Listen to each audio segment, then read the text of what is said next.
I'm Simona, and I'm part of the team. I'm the reserve and test driver for the team. So I'm involved in all the development of the race car and also the simulator work that we do before each race. I started racing quite early. I would say when I was 6 years old, I started go-karting.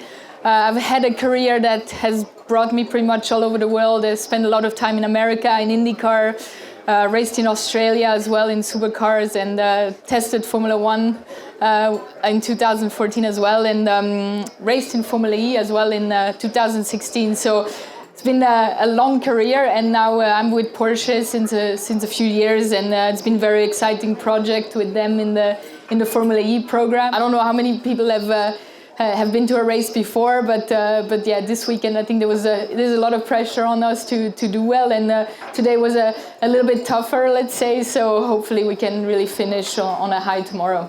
That's great. First of all, that's impressive and most certainly a much more exciting career than mine. With your experience driving so many different cars, how is Formula E harder or easier compared to other race cars?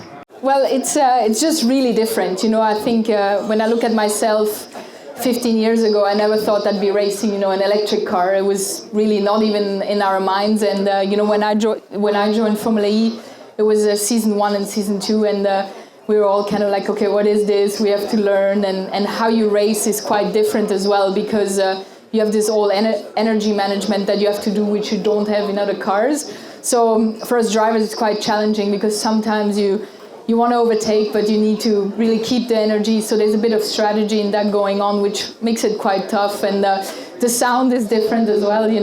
I remember my first race, I was on the grid and I could hear this, and I was like, what is this? And it was my heartbeat. Because, normally in a normal race car, you wouldn't hear it. So that's a few different things, but for sure the energy management part is the biggest difference to any type of racing out there.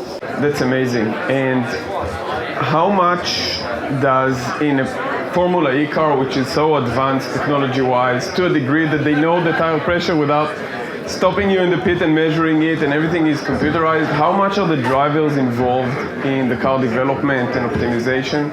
Yeah, well, quite a lot. At the end of the day, we still need to drive the cars. So there's a lot of optimization in how the software is built for each racetrack. But we spend a lot of time in the simulator, kind of giving our feedback as well, and how we want to drive. Sometimes the data wants something different, but it's hard for us to really do exactly that. So it's always a mix and match between the engineers and the driver, and but that's what teamwork really makes the best out of it. So in that sense, it's a really big team effort, and the more information you have, the better you can get and the quicker you can get as well.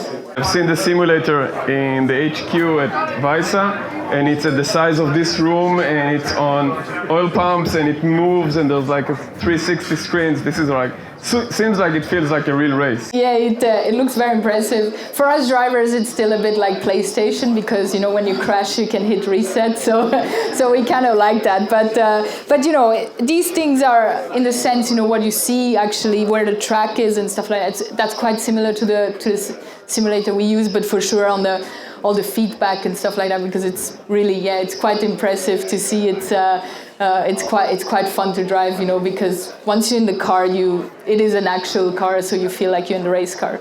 One question that I'm very curious about is that right now, all the drivers that we've seen on the track are male drivers. You're a female driver. How do you fit in that industry, and when will we see you on the racetrack? Yeah, it's, well, I've most of the time I've always been the only one, or there's a very few female drivers, to be honest. I think car racing and horse racing are the only sports where we compete against the guys, and so far I've proven that I can be pretty quick now in Formula E. It's a very specific environment. It seems like the drivers that are in kind of keep rotating, but you never know. We keep doing our job in the simulator, and maybe one day we'll get the chance as well. Super. So thank you very much for listening. Thank you.